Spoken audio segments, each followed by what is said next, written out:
Bonsoir à tous, je suis ravie de vous retrouver pour ce nouvel Accès Direct. Cette émission, c'est aussi la vôtre, alors n'hésitez pas à réagir sur les réseaux sociaux avec le hashtag Accès Direct. Au programme, ce soir, je recevrai Frédérique Lardet. Elle est députée de la 2e circonscription de Haute-Savoie. Quelques mois après son élection, nous ferons le point. Enfin, Sophie Sesma, notre spécialiste en art populaire, viendra nous faire découvrir quelques objets atypiques. Et ensuite, ce sera au tour de notre Camille Copin national de venir nous présenter son agenda de la semaine. Mais avant, les titres du JT avec toi, Pauline. Et on commence et on parle pollution. Oui, la pollution du côté du lac du Bourget. Il y a eu beaucoup de fortes pluies au mois de janvier. Du coup, il y a plus de déchets qu'à l'habitude, notamment beaucoup de plastique, comme on le voit sur ces images. Donc le nettoyage est plus compliqué au niveau des associations. Lucie Martin est allée faire un tour pour nous expliquer un petit peu les tenants et les aboutissants de cette pollution. Et ensuite, on parlera des 50 ans du Beaufort. Oui, on retourne au salon de l'agriculture puisque le Beaufort était aussi à l'honneur. 50 ans d'AOP, ça se fête. Et puis le Beaufort, c'est un petit peu l'emblème tout simplement de Savoie-Mont-Blanc. Donc tu étais sur place avec Fanette de Buisson et on fera le point dans le JT. Merci Pauline, je te laisse revenir tout à l'heure pour la revue de presse. Et il est temps pour moi de recevoir ma première invitée.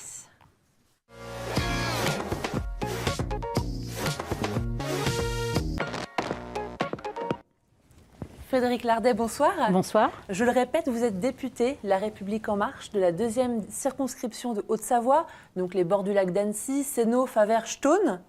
Alors, une partie du pays d'Albi aussi, Albi-sur-Chéran. Aussi. Voilà. Vous avez été élu en juin 2017. Vous avez sorti l'ancien député Lionel Tardy des Républicains. Si vous aviez un mot pour résumer ces quelques mois en tant que député. Moi, je vais en dire 2. Dense et studieux. Pourquoi? Dites-moi. Dense et studieux parce que beaucoup de travail. Donc déjà, il fallait prendre son poste. Donc on touche quand on est député énormément de domaines qu'on ne connaît pas au prime abord. En tout cas, moi, dans mon expérience professionnelle précédente. Donc il a fallu prendre en main les dossiers. Parce qu'on avait travaillé dessus en partie quand on avait coécrit le programme lors des élections du président Emmanuel Macron. Et puis, en tant que législateur, on les voyait de l'autre côté de la barrière. Et donc, il fallait petit à petit se mettre dans l'ensemble des dossiers. Une émotion particulière la première fois que vous êtes arrivé à l'Assemblée nationale? Pas tant que ça. Parce que nous avons été très bien accueillis par l'ensemble des huissiers et des administrateurs. Donc on a eu un petit tour du propriétaire qui nous a mis un petit peu dans l'ambiance et à l'aise. Puis après on est parti dans le travail, donc on n'a pas eu le temps.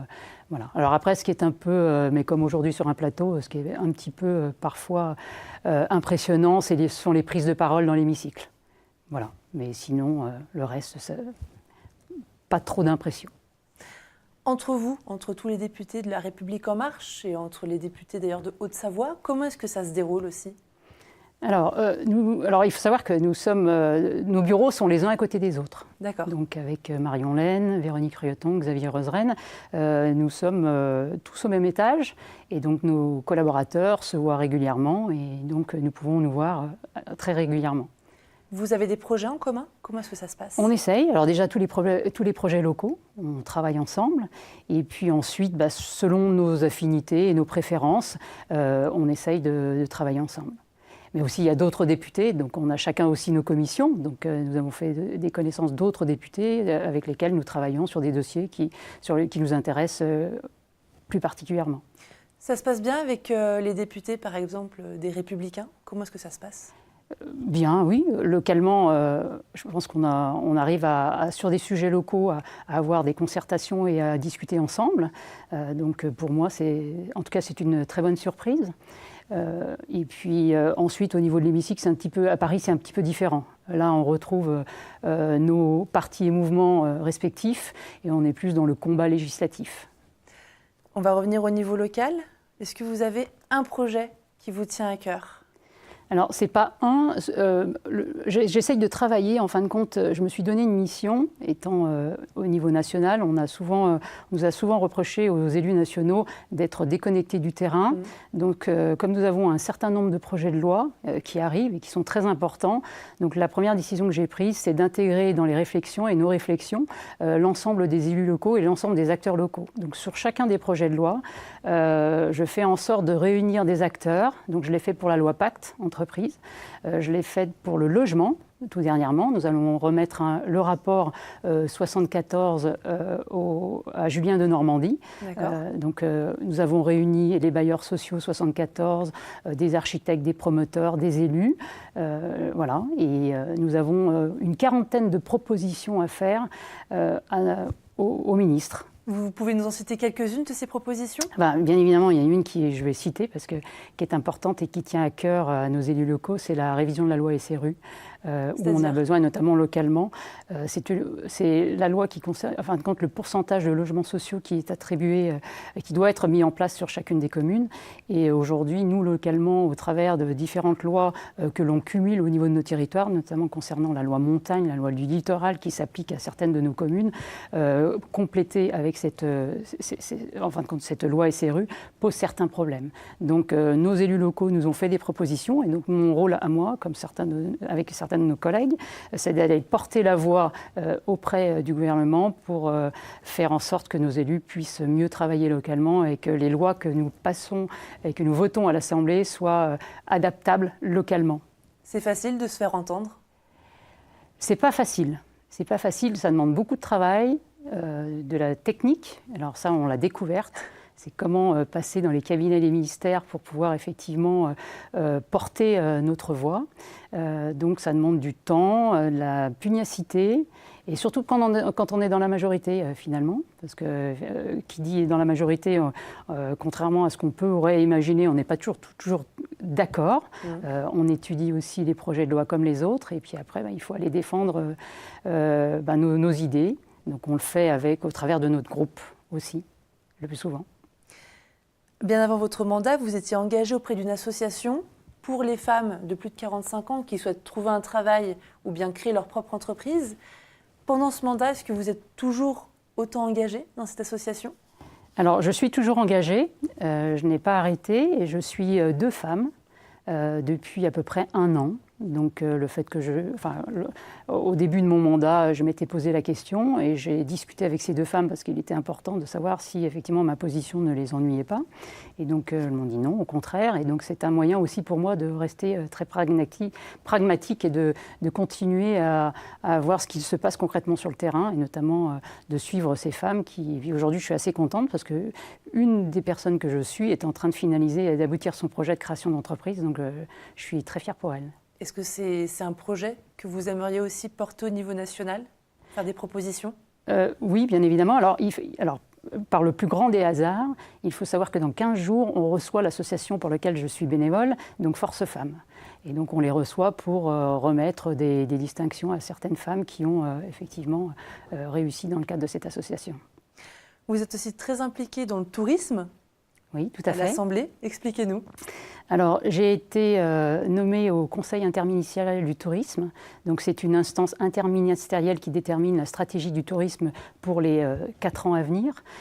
Et donc, on avait longuement insisté auprès d'Édouard Philippe parce qu'il nous manquait un échelon. Il y avait les élus locaux, les acteurs, les professionnels, bien évidemment, les ministères. Représentés, il manquait les parlements, le Parlement.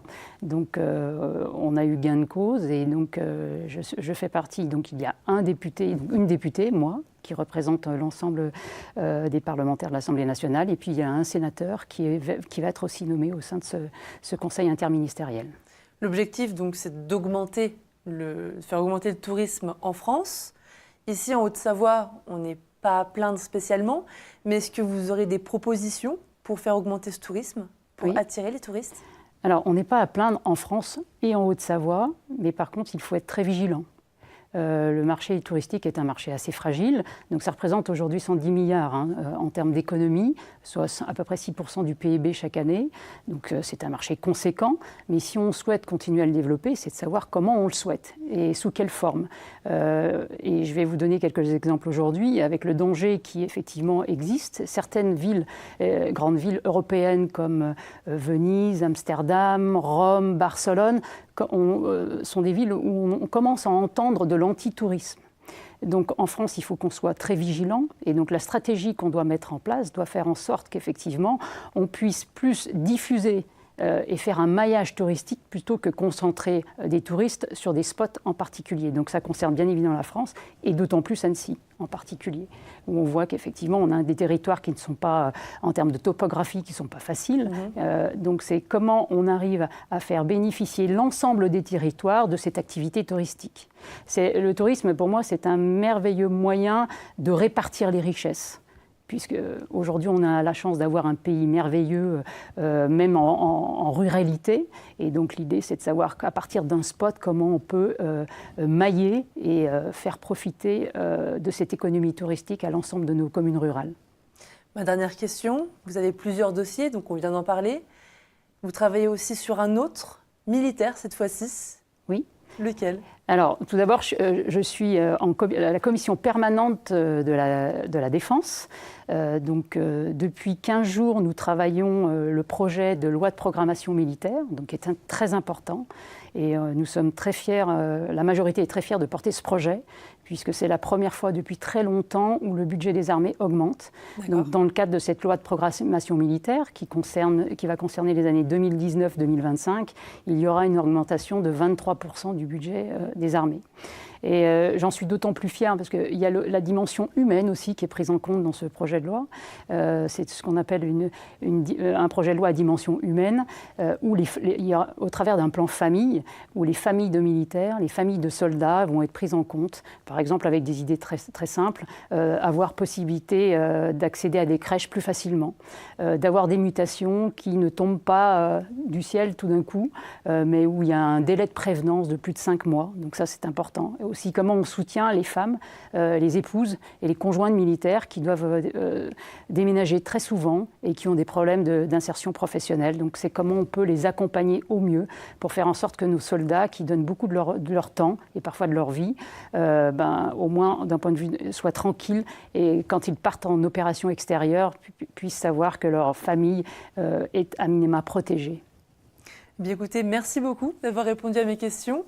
Je vous laisse rejoindre la régie. Merci, à bientôt. Au revoir. Et puis il est temps de recevoir Sophie pour ses objets d'hier.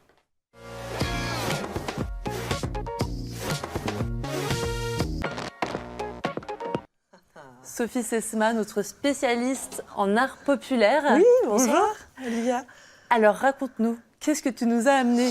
Alors, j'ai failli venir avec rien, j'avais pas trop d'idées au départ, j'ai galéré ce mois-ci, c'était vraiment difficile. Non, et puis finalement, j'ai regardé ce que j'avais de joli dans mes réserves. Et puis, comme d'habitude, je me cale toujours sur le mois à venir. Et donc, au mois de mars, finalement, il y a plein de choses à raconter. Le mois de mars, normalement, c'est le mois qui accueille le printemps. Alors, quand j'ai regardé un petit peu dans toute ma documentation, on voit que depuis toujours, les agriculteurs et les paysans de la Savoie et de la Haute-Savoie, ils ont créé tout plein de dictons autour des animaux pour rappeler que les animaux vont sortir pendant ce mois de mars. Alors on sait par exemple que la couleuvre va sortir au mois de mars. On sait aussi que le coucou va commencer à chanter, la pie va commencer à faire son nid, et puis l'alouette, le jour de la Sainte Colette, elle va commencer à chanter aussi, donc le 6 mars. Donc c'est vraiment, le printemps arrive, sauf que là il est tombé des seaux de neige, mais c'est sûr, le printemps arrive. Et puis...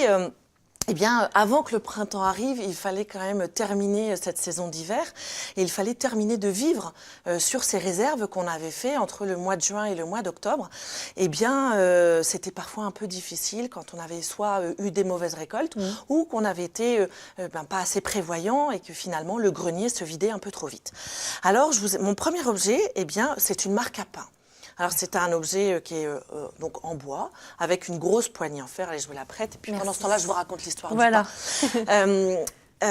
Donc, pour pouvoir vous raconter l'histoire de cet objet, il faut que je puisse vous parler du pain et de la manière dont on vivait autrefois. Il faut savoir qu'en 1850, on cuisait son pain 3 fois par an. Mais alors, on cuisait entre 80 et 150 miches d'un coup. Ah, je vous disais aussi. Oui, voilà, c'est ça. Mais il faut savoir qu'on ne mangeait pas le pain frais. Le pain frais, on en donnait des petits kikis aux enfants, c'était un petit peu une gâterie, c'était une petite friandise. Non, le pain, on le consomme dur et sec. Aujourd'hui, on pourrait faire des écoles avec dans le Sahel, c'est vraiment dur, c'est vraiment compact. Et pour pouvoir en fait le consommer, on est obligé de le tailler avec un espèce de rabot qu'on qu'on appelle un taille-soupe. D'accord. Donc ça va vous donner l'idée de l'usage qu'on faisait du pain. Pour pouvoir le consommer, en fait, il fallait le tremper pour pouvoir ramollir et la croûte et la mie. Donc on le mettait dans de la soupe. Pour pouvoir reconnaître ces miches de pain, quand il y en avait 150 d'un coup, parce qu'en fait, on tirait au sort le passage des miches dans le four. Donc quand on était, mettons, 60 villageois, c'était chacun au fur et à mesure du sort. Et eh bien, il faut savoir que le four, il est banal. Donc, on a le droit de faire son pain à la maison, c'est la charge des femmes. Elles font la pâte à pain sans levain, donc c'est un pain qui est plat, vraiment plat, un petit peu gris. Et par contre, c'est la charge des hommes de s'occuper de la cuisson. D'accord. Au moment de la cuisson, on va apposer sur les miches une empreinte. Donc en fait, c'est un tampon, hein, ni plus ni moins qu'un tampon, et on va apposer une marque. Et comme le pain ne lève pas, eh bien cette marque, elle va rester imprimée dans le pain. Et une fois que le pain sera cuit, chacun va pouvoir récupérer ses miches en fonction de la cuisson et eh bien, du nombre de miches qu'il avait mis dans le four. Mais ça servait aussi autrefois, eh bien, au seigneur, puisque le four est banal, on n'a pas le droit de cuire le pain chez soi, on est obligé d'aller le cuire dans un four qui appartient à un seigneur. Ça permettait de savoir si vous aviez déclaré la quantité de grains que vous allez consommer et savoir si vous lui aviez payé les impôts en relation avec la quantité de grains que vous aviez déclaré. Donc ça permettait au seigneur de savoir si vous ne l'aviez pas grugé. D'accord. Alors, il existe des marques à pain. Donc là, je vous ai mis un petit panel. Il y en a certaines qui sont religieuses. Vous voyez, il y a des croix. Eh bien, certains considéraient que lorsqu'on mettait une croix sur son pain, eh bien, on allait empêcher ainsi le démon soit de rentrer dans la miche, soit les mauvais esprits de rentrer dans la maison. Et c'était une manière, en fait, de se protéger. Alors, pour vous donner aussi une idée de la consommation du pain, parce qu'aujourd'hui, nous, on achète notre baguette. Enfin, moi, j'achète du pain, mais enfin, je n'achète pas non plus des tonnes. Eh bien, il faut savoir qu'autrefois, un homme, je ne sais pas, d'une quarantaine d'années, eh bien, il va consommer 1,5 kg de pain. C'est la base de son alimentation. Un ouvrier classique va consommer 1 kg de pain. Un journalier, donc celui qui loue ses bras à la journée, n'aura droit qu'à 800 grammes de pain en plus de son salaire. Une femme consomme entre 800 et 500 grammes de pain et les enfants mangent le reste. Donc en fait, on consomme beaucoup de pain. D'où l'intérêt de faire 500 miches qui sont des miches à chaque fois de 5 kilos. Vous voyez ? Impressionnant. Et on les fait sécher dans le grenier. Bien organisé. Ouais, bien Mais organisé. Et donc après, eh bien, pendant les soirées, on s'occupe. Et qu'est-ce qu'on fait ? Eh bien, pour certaines femmes, alors ça, donc c'est toujours le four, vous voyez, on a l'habitude. Vous voyez la taille des miches ? C'est pas des petites miches. Ah oui, effectivement. Ça pèse. Oui. C'est vraiment des très grands pains et un pain peut faire 2 jours. Mais ne fait que 2 jours, alors que nous, aujourd'hui, un pain comme ça pourrait nous faire la semaine. On n'a vraiment pas la même manière de consommer le pain. Et donc, on va en arriver à notre loupe de dentelière. Alors, ce que je vous ai amené n'est pas un vase. C'est l'ancêtre de l'halogène.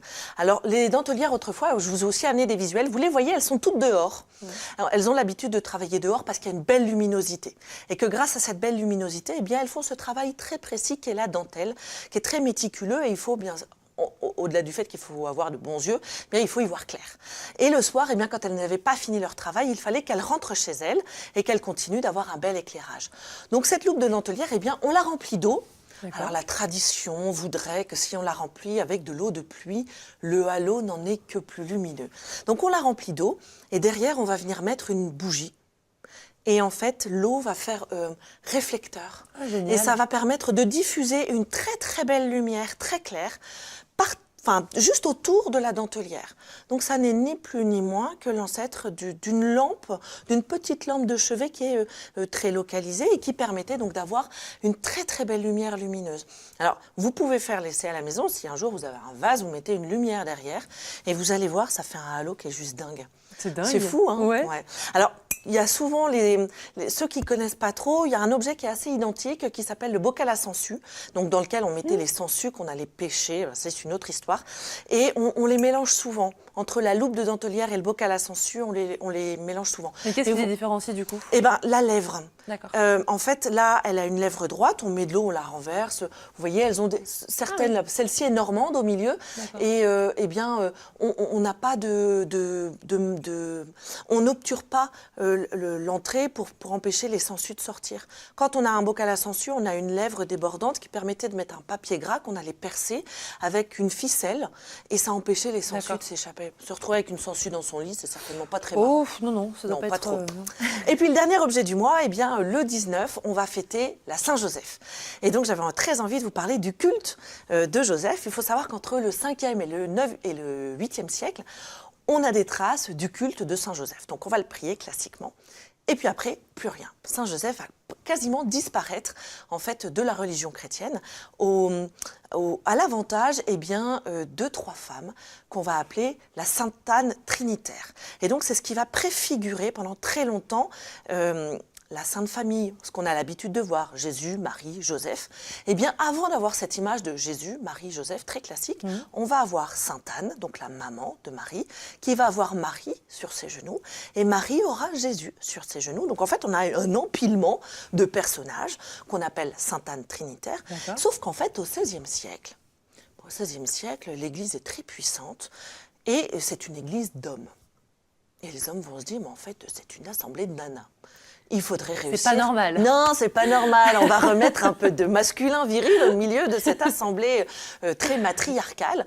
Et donc, au XVIe siècle, eh bien, l'Église va décider d'enlever Sainte Anne et de remettre Saint Joseph. Et donc, c'est à partir de ce moment-là que Saint Joseph va être extrêmement prié par nos ancêtres paysans, eh bien, parce que Saint Joseph est celui qu'on prie au moment de son trépas. Il accompagne les mourants, parce que la Vierge Marie et l'enfant Jésus ont assisté à son décès. Et il est aussi prié par les travailleurs et par les charpentiers. Et il est, à la suite de Sainte Anne, le saint patron de la famille. Alors, il faut savoir que il y a une petite anecdote qui est assez sympa, c'est que pendant le temps de carême, donc on est en ce moment en temps de carême, c'est le seul jour pendant lequel on a le droit de se marier. Parce que, donc, on a le droit de se marier uniquement le 19 mars. Eh bien, tout ça, c'est juste pour faire mémoire du mariage de Joseph avec Marie, donc la maman de Jésus, un mariage qui n'a jamais été consommé, suivant ce que disent les Écritures. Et donc, pour faire mémoire de ce mariage qui n'aurait jamais été consommé, eh bien, c'est le seul jour de carême que l'Église accorde à ceux qui souhaitent se marier pendant ce temps de carême. D'accord. Passionnant, Voilà. une fois de plus. Merci beaucoup, Sophie. Et bien, avec plaisir. Et à la prochaine Avec pour une plaisir. prochaine chronique. Allez, je Merci. repars avec mon petit bazar. Bonne soirée. Bonne soirée. Et c'est au tour de Camille de venir pour son agenda.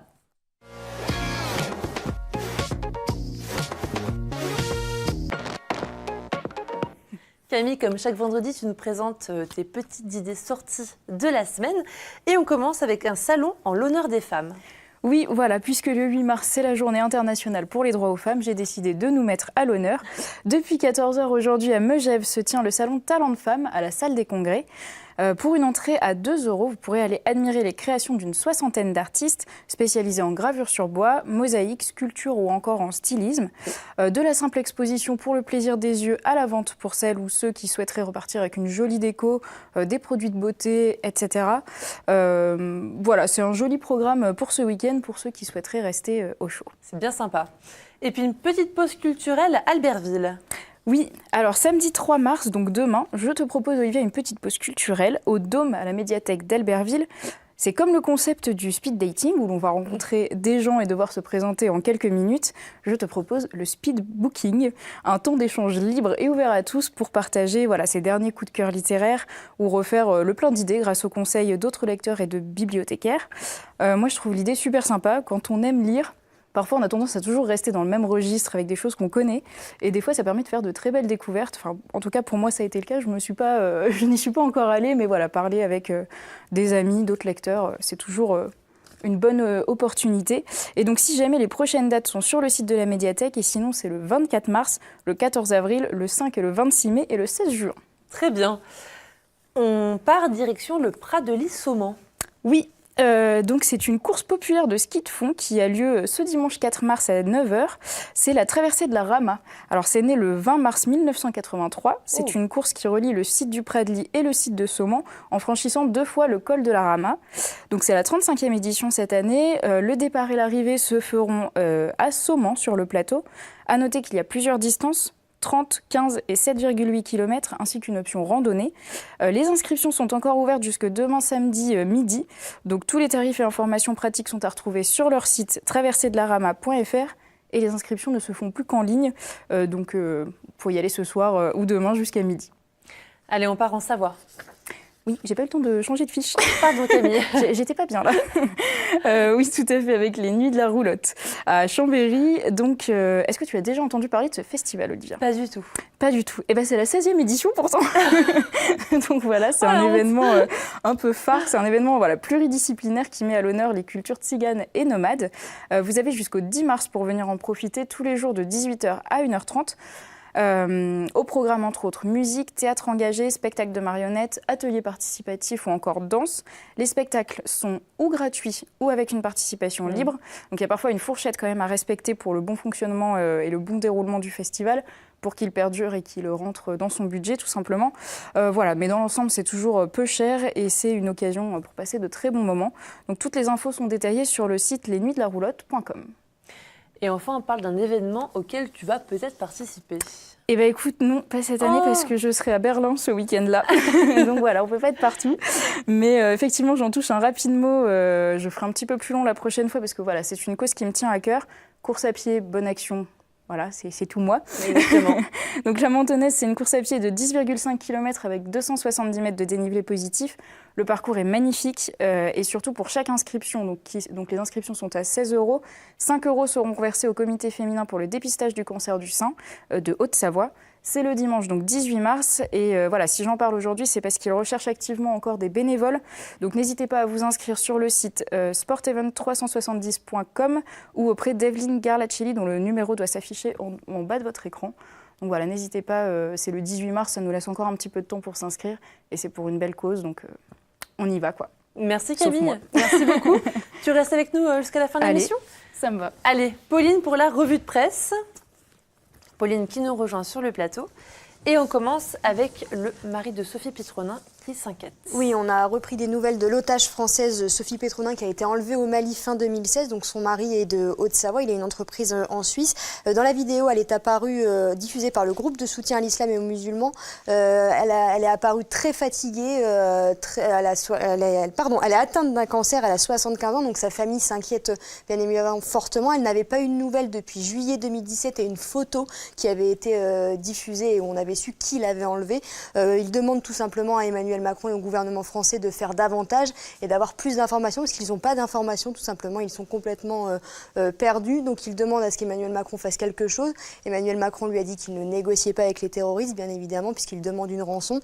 Donc le Quai d'Orsay, lui en tout cas, a déclaré que pour l'instant ils essayaient mais qu'il n'y avait pas de nouvelles. Donc voilà, le mari s'inquiète. Il dit: j'espère que cette vidéo est vraie et que surtout elle est vivante et que ça fera bouger les lignes. Donc voilà, on espère que la Française va bien et qu'elle reviendra vite en France. Et puis on parle d'un drame survenu lors du Freeride World Tour. Oui, c'est la famille du Freeride qui est en deuil jeudi. C'est un guide de haute montagne mandaté par l'organisation de l'épreuve pour vérifier le parcours et inspecter la phase de la 3e épreuve du circuit. Il est décédé des suites des blessures causées par une avalanche et ce, malgré l'intervention rapide des secours et des gendarmes. La compétition avait débuté jeudi. Elle était en pause justement dans l'attente de la validation et de meilleures conditions climatiques et de meilleures conditions en termes de sécurité. Alors là, on le rappelle, c'est un professionnel, ça arrive, mais on ne rappellera jamais assez, soyez très prudents en montagne, surtout en ce moment, il y a de fortes chutes de neige. Le redout est annoncé, donc on fait attention, on demande si on veut partir en hors-piste, on ne part pas sans DVA et on ne part pas sur une piste où c'est écrit qu'elle est fermée. Voilà, surtout qu'il y a encore des vacanciers, donc on fait très attention. Et toi, Olivia, tu nous fais un gros point sur les bouchons de la journée et de la neige. Oui, effectivement, parce qu'on l'a tous un peu vécu aujourd'hui. Survécu, très on mal, a survécu. Donc on commence avec cet article de 20 minutes qui refait le point. Alors il y avait 10 cm sur la chaussée ce matin, des camions immobilisés, des accidents, des personnes qui glissent, etc. Donc c'était ce matin et en début d'après-midi. À Chambéry, le réseau de bus avait été stoppé. La circulation avait repris dans l'après-midi et en fait, le transporteur collectif a proposé à ses usagers une attestation pour prouver, par exemple, à l'école ou à son patron qu'on était en retard à cause des perturbations. Un petit mot. Et puis, on peut regarder aussi les vidéos Instagram de Fanette qui étaient entre Annecy et Chambéry. La pauvre, elle a passé des heures dans les bouchons, donc ça confirme bien ce qu'on vient de dire. Et puis on part en Suisse où cette fois-ci, C'est la tribune de Genève, me semble-t-il, qui était dans le même cas ce matin à Genève, sauf qu'ils avaient les coups de klaxon en plus. Okay. Nous, on les avait pas trop. Enfin, moi, personnellement, je n'en ai pas eu. Bah, les Suisses sont pas si calmes que ça, finalement. Oui, voilà, c'est ça. Les Suisses, en fait, ils sont beaucoup plus excités que nous. Donc, les scooters et les véhicules sans équipement ne pouvaient plus circuler ce matin. Et en ville, belle ambiance, selon un usager du bus de la ligne 9, qui franchissait le secteur de la gare Cornavin. Je cite, « Tout le monde roule à 20 km/h et klaxonne dans tous les sens.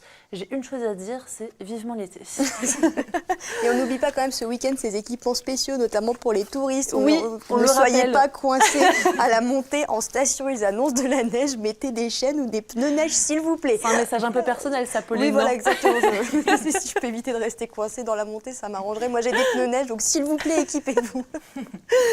Allez, un petit rappel des titres avant le JT qui a lieu dans 1 minute. Et on commence avec la pollution sur le lac du Bourget. Oui, avec les pluies diluviennes du mois de janvier, beaucoup de déchets, notamment des plastiques, sont retrouvés aux abords du lac. Ça inquiète beaucoup puisque la pollution, eh bien, ça a des répercussions sur la faune et la flore. Donc Lucie Martin fera un point dans le JT. Et puis on repart au Salon de l'Agriculture en parlant du Beaufort. Oui, parce que cette année, le Beaufort, de l'AOP Beaufort, fête ses 50 ans. Donc l'occasion de faire le point sur un fromage qui a plus de 600 ans et dont le nom est l'égérie de la marque aussi Savoie-Mont-Blanc, puisque tout le monde connaît le Beaufort, que ce soit en Picardie ou à Marseille. Merci Pauline, à tout de suite. Merci Camille, à vendredi prochain. Très bon week-end à tous, on se retrouve lundi pour le JT et ce sera Seb qui sera d'Accès Direct. Très bon week-end à tous.